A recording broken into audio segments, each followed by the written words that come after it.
Delay हमारी जो final programme था उसमें हुआ, परंतु इस डिले के बावजूद मैं कह सकता हूं कि ये एक इस बात का भी प्रतीक है कि उसमें डिस्कशन और इन्वॉल्वमेंट कितना ज़्यादा है।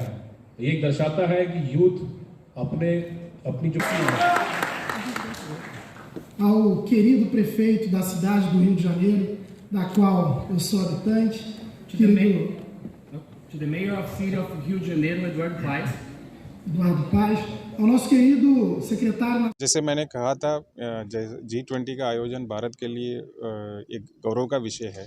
उसी प्रकार वाराणसी में इतने कार्यक्रम का जो आयोजन हो रही है, माननीय प्रधानमंत्री जी को जनपद की ओर से मैं धन्यवाद देना चाहता हूं।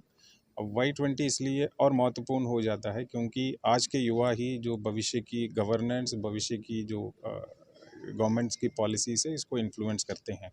और युवाओं की सोच क्या है, आजकल नए नए टेक्नोलॉजी आ रही हैं, आगे जो हमारे वर्क को प्रभावित कर सकता है, हमारे जो एनवायरनमेंट है उसको भी प्रभावित कर सकता है। एनवायरनमेंट एक ऐसी चीज़ है। सो इस तरह की जो 5 महत्वपूर्ण टीमों पे यहाँ पे जो विभिन्न देशों से आए हमारे युवाओं के बीच चर्चाएं हुई, उसमें बहुत अच्छी बात ये निकला है कि एक कंसेंसस के माध्यम से कम्युनिके का ये फाइनलाइज हुआ है और भारत के लिए, ये पूरे भारत के लिए एक गौरव का विषय है। जिला प्रशासन की ओर से हमने जो यहाँ जो युवा हैं वाराणसी के, उन तक पहुँचने का प्रयास किया। कई जो युवा जो चौपाल हो या यूनिवर्सिटी के अंदर जो है यूथ की जो मीटिंग्स हो, छोटे छोटे कार्यक्रम्स भी किए थे और बड़े कार्यक्रम जैसे यहाँ वॉकथॉन है, क्विज कंपटीशन है, इस प्रकार के माध्यम से भी हम युवाओं को इसमें जोड़ें और ये सफलतापूर्वक आयोजन जो किया गया, आप सबकी सहयोग रहा। और मैं विशेष रूप से डिपार्टमेंट ऑफ यूथ अफेयर्स और Y20 सेक्रेटेरिएट के जो पंकज जी और अनमोल जी को भी धन्यवाद देना चाहता हूं कि यहाँ के सफलतापूर्वक आयोजन में उनका बहुत योगदान रहा। क्या तैयार हुआ?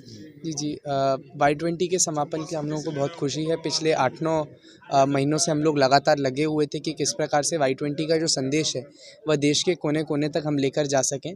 तो हम 2 पद्धतियों पर काम कर रहे थे। एक, कैसे हम भारत के जो कोने में रहने वाले या जो रूरल एरियाज़ में रहने वाले छात्र हैं, स्कूल्स कॉलेजेस के छात्र हैं, छात्र छात्राएँ हैं, युवा हैं, उनके विचारों को हम कैसे ग्लोबल प्लेटफॉर्म पर लेकर आ सकें और साथ ही साथ कैसे भारत का जो उभरता वैश्विक चरित्र है उसको देखते हुए हम भारत की प्रतिनिधित्वता कर पाएँ।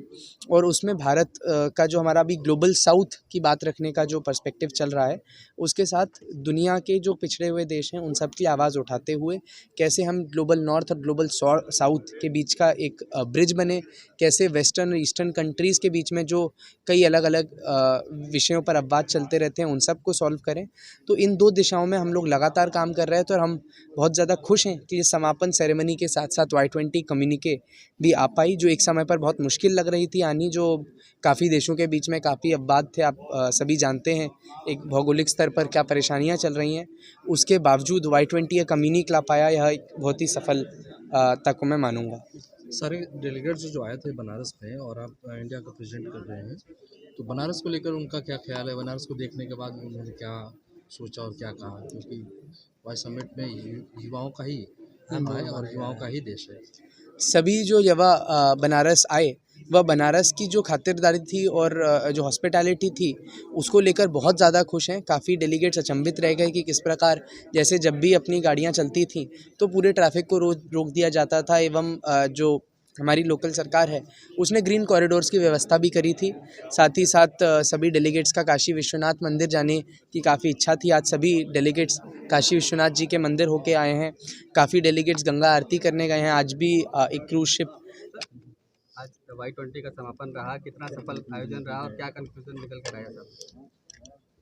मैं ये कहना चाहूँगा हर्ष के साथ कि Y20 का एक सफल आयोजन यहाँ किया गया, जिसमें जो Y20 कम्युनिके की जो बात की गई थी उसको हासिल करने में Y20 ग्रुप इंडिया सफल रहा है। खासकर Y20 चेयर श्री अनमोल शोभित और उनकी टीम मिस्टर फलित सिजारिया एंड मिस्टर लक्षित मित्तल, जो दोनों यहाँ मौजूद हैं अभी, इनको मैं बधाई देना चाहूँगा। कि इन्होंने कंसेंसस सभी कंट्रीज़ के साथ एस्टेब्लिश किया और काफ़ी डिटेल्ड डिस्कशंस के बाद, जिसको मैराथन डिस्कशन कहना गलत नहीं होगा, कि मैराथन डिस्कशंस के बाद जितनी भी तरह के डिफरेंसेस थे, जितने तरह के भी इश्यूज़ थे, उनको रिजॉल्व करते हुए इस Y20 चेयर होने के नाते मुझे काफ़ी गर्व हो रहा है कि मेरी पूरी टीम ने एक डेमोक्रेटिक एंड एलेबोरेटेड डिस्कशन के बाद हमने जो कम्युनिक हासिल की है, ये सर्वसम्मति से आया है। सर्वसम्मति बनाना काफ़ी कठिन होता है। परिवार में हम एक फ्रेंड ग्रुप में नहीं बना पाते हैं, लेकिन विश्व के विभिन्न क्षेत्रों से आए 20 देशों से आए लोगों ने सर्वसम्मति बनाए और भारतीय विचार और भारतीय एग्जाम्पल और उनके सुझावों के साथ उस कम्युनिक को वो एक्सेप्ट कर रहे हैं। ये बहुत गर्व की बात है हमारे लिए भी और भारत के लिए भी। पिछले बार कंसेंसस नहीं बन पाया था इंडोनेशिया में, हमने बनाया है, काफ़ी अच्छा। मुझे काफ़ी हर्ष हो रहा है अपनी टीम पे भी और पूरे सिस्टम पे। जिस तरीके से इतना शानदार आप लोगों ने कार्यक्रम का आयोजन कराया और बहुत सफल ये कार्यक्रम रहा जी, तो इसका क्रेडिट किसको देना चाहेंगे? कितना आपको प्रशासन की तरफ से या मंत्रालय की तरफ से क्या क्या सहयोग? जहाँ तक रही क्रेडिट की बात, तो गाइडेंस और गाइडलाइन जो हमारे लिए एक लक्ष्य जो आदरणीय प्रधानमंत्री जी ने तय किया था, तो सर्वप्रथम क्रेडिट तो आदरणीय मोदी जी को जाता है कि उन्होंने हमें एक लक्ष्य दिया कि हाँ, Y20 कार्यक्रम को एक जन आंदोलन बनाने का कार्यक्रम, तो उस लक्ष्य के साथ हम आगे बढ़ें। उस कार्यक्रम को सुचारू रूप से चलाने में मिनिस्ट्री का जो सहयोग रहा, उसके लिए मिनिस्ट्री को और आदरणीय मंत्री श्री अनुराग सिंह ठाकुर जी को, जैसे मैंने पूर्व में भी बताया कि एक मंत्री 12 बजे 11 बजे 1 बजे रात को फ़ोन करके हमसे पूछते हैं, आदरणीय मंत्री के अनमोल कैसा चल रहा है, इस पॉइंट पे तुम्हारा क्या व्यू है। कल हमारा डिस्कशन चल रहा था, 5 बजे रात तक उनसे बातचीत हो रही है। तो एक डेडिकेशन जो पूरी सरकार की हमारे और सपोर्ट रहा, ये दर्शाता है। पूरी टीम जो मंत्रालय की थी वो काफ़ी सपोर्टिव। उसके अलावा जो जिला टीम रही, पिछले महीने से हम रेकी कर रहे हैं कहाँ लोगों को बैठाना है, क्या करना है, इसमें जिला टीम और जिला प्रशासन का काफ़ी सपोर्ट रहा कि और